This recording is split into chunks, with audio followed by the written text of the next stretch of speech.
alunos, vamos comentar aqui o primeiro desafio que foi proposto, né, que é determinar o resto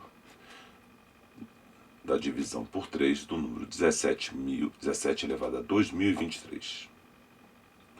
Bom, então, primeira coisa, nós temos que pensar é o seguinte. Quando você tem uma divisão, você tem um cara chamado dividendo, divisor, quociente e resto, né? E isso é a mesma coisa dizer que o dividendo, né, que seria a prova real, como é que você obtém o número que está sendo dividido? Você pega o divisor, multiplica pelo quociente e soma com o resto. Bom, o que nós podemos falar sobre o resto?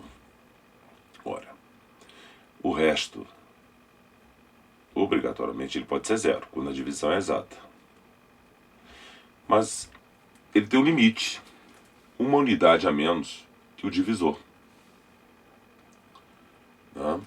Então nós temos aqui 0 menor a R, o divisor ali é 3, então 3 menos 1, 2.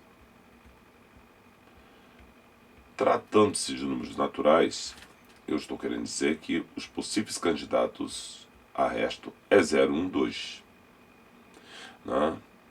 Eu numa divisão por 3, eu não vou arrachar resto 3, que significa que a divisão seria exata. Né? Então, essa alternativa aqui, ela seria absurda.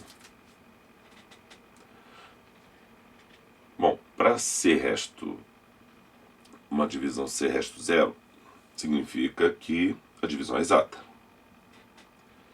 Então, vamos pensar. Critério de divisibilidade por 3. O número é divisível por 3 quando a soma de seus algarismos fornece um número divisível por 3. Ora, 17, 1 mais 7 é 8. Né? Significa que o 3 não divide esse número. Então, essa alternativa está excluída. Por quê? Ora, se ele fosse divisível e eu pegasse várias potências, eu estaria multiplicando todos esses valores e multiplicando automaticamente todos esses restos.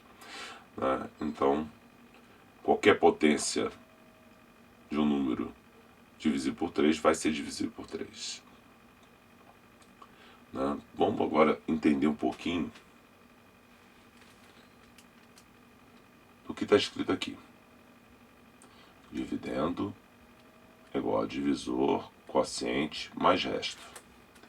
Ora, se eu pego um K, uma constante aqui, não nula, e multiplico aqui, também vou multiplicar esse conjunto.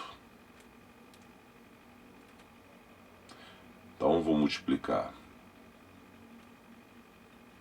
o D vezes Q e, principalmente, vou multiplicar o resto. Isso aqui é muito importante. Tá? Então, vamos aqui pensar nas potências, para não ter que ficar calculando potências. Se eu pego 17 elevado a 0, dá 1. Ora, 1 dividido por 3 dá 0 e sobra 1. Ora, então significa que o resto é 1. Se eu pego 17 elevado a 1, dá 17. Se eu for pensar no resto, 17 dividido por 3 dá 5, 5 vezes 3, 15, sobram 2. Então, o resto é 2. Se eu pego o 17 ao quadrado, bom, eu não vou calcular o 17 ao quadrado, né? Por quê? Eu simplesmente vou lembrar que é 17 vezes 17. Isso significa que esse resto aqui foi multiplicado por 17, ou seja, 34. Opa, calma aí, mas 34 não pode ser resto de uma divisão por 3. Então eu vou pegar o 34 e dividir por 3. 3 por 3 dá 1, 0, desce o 4, 1, sobra 1. Opa, então o resto é 1. Quando eu penso 17 ao cubo, tá? O que acontece?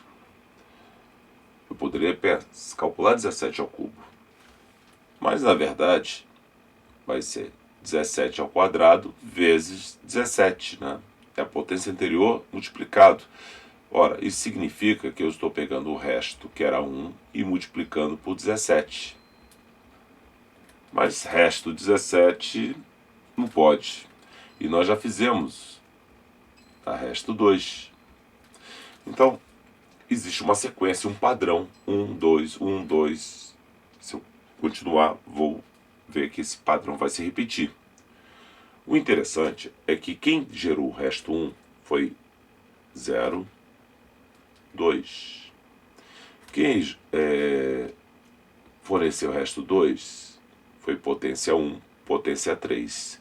Ou seja, se a potência é par, vai dar resto 1. Se a potência é ímpar, vai fornecer resto 2. Como 2023 é ímpar, então o resto será 2. Espero que vocês tenham gostado da solução. Não quis falar de congruências para não ficar pesado, ficar mais simples possível. Um grande abraço a todos.